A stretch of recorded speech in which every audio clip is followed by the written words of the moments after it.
ऐसे भी सोचे कि अगर ये वायर इन्फिनिटली लॉन्ग होता है, मान ले एक वायर है जो इन्फिनिटली लॉन्ग है, तो यहां से जो फील्ड लाइंस निकलेंगे वो कैसे निकलेंगे। देखिए हमें पता है कि फील्ड लाइंस जो निकलते हैं, इसे अगर आप सिलिंड्रिकल माने इस वायर को, तो नॉर्मली आउटवर्ड्स निकलते हैं फील्ड लाइंस।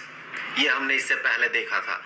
तो अगर ये नॉर्मली आउटवर्ड्स बाहर की तरह निकलेंगे और हमें पता है कि फील्ड लाइंस एक दूसरे को क्रॉस नहीं कर सकते हैं, तो यहाँ बीच में मान ले एक फील्ड लाइन इस तरह से बाहर की तरफ निकला है और यहाँ का जो फील्ड लाइन निकलेगा यहाँ से, क्या ये ऐसे बाहर की तरह डेविएट कर सकता है?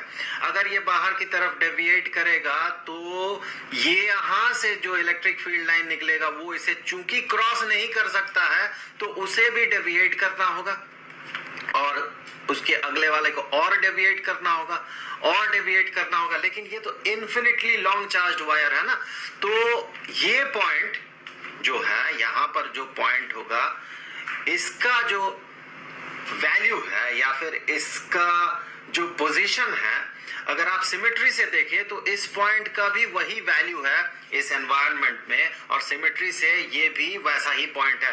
तो अगर यहां से इस पॉइंट से अगर ऐसे निकलेगा फील्ड लाइन, तो इस पॉइंट से यहां भी ऐसे ही निकलेगा फील्ड लाइंस, क्योंकि इन्फिनिटली लॉन्ग है। आप इस केस में, इस छोटे से वायर के केस में ये नहीं कह सकते थे कि बीच वाला जो पॉइंट है ये सिमेट्रिकली सेम है इस पॉइंट के साथ, ऐसा नहीं है, क्योंकि ये क्लियरली दिख रहा है यहाँ ऊपर कम जगह है और नीचे काफी ज्यादा लेंथ बचा हुआ है और यहाँ बीच वाले पॉइंट के लिए दोनों ऊपर नीचे दोनों तरफ बराबर डिस्टेंस है, तो ये सिमेट्री नहीं है।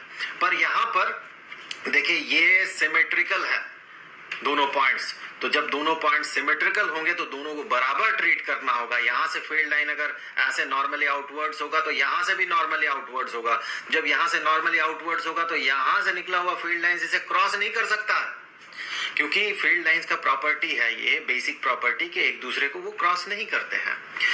तो चलिए बहुत बात हो गया इन्फिनिटली लॉन्ग चार्ज वायर पे।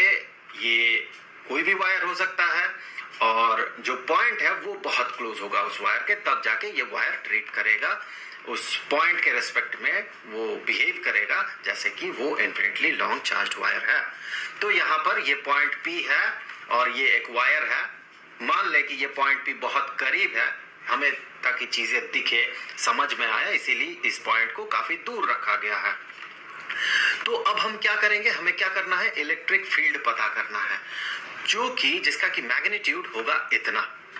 हम पता लगाएंगे इसे गाउसियन थ्योरम से।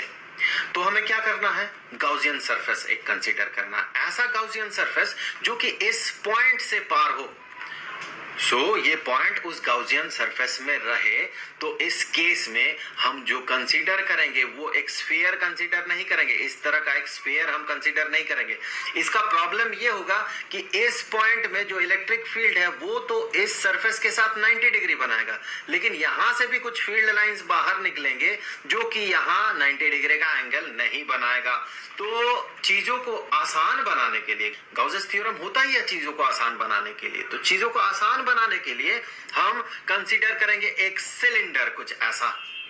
क्योंकि देखिए इस सिलेंडर में कोई भी पॉइंट हो, पॉइंट मान ले कि पॉइंट यहां पर हो, तो यहां जो इलेक्ट्रिक फील्ड बनेगा, जो इलेक्ट्रिक फील्ड लाइन क्रॉस करेगा इस वायर से, वो ऐसे पास करेगा और यहाँ 90 डिग्री का एंगल बनाएगा। हर जगह पे सिलेंडर के ये जो कर्व्ड सरफेस है, हर जगह पे जो इलेक्ट्रिक फील्ड लाइंस निकलेंगे वो नॉर्मली आउटवर्ड्स होंगे। मान ले यहाँ एक पॉइंट है इस सिलेंडर के इस कर्व्ड सरफेस पे, तो यहाँ जो इलेक्ट्रिक फील्ड बन रहा होगा कुछ ऐसा बन रहा होगा, ये नॉर्मली आउटवर्ड्स है। यहाँ से आप यहाँ से आगे बढ़ जाएं, यहाँ से फील्ड लाइन जो निकला था वो यहाँ से निकला था और यहाँ से निकल के कुछ इलेक्ट्रिक फील्ड ऐसे बना रहा, और ये जो एंगल बनाएगा इस सरफेस के साथ, ये एंगल 90 डिग्री का होगा।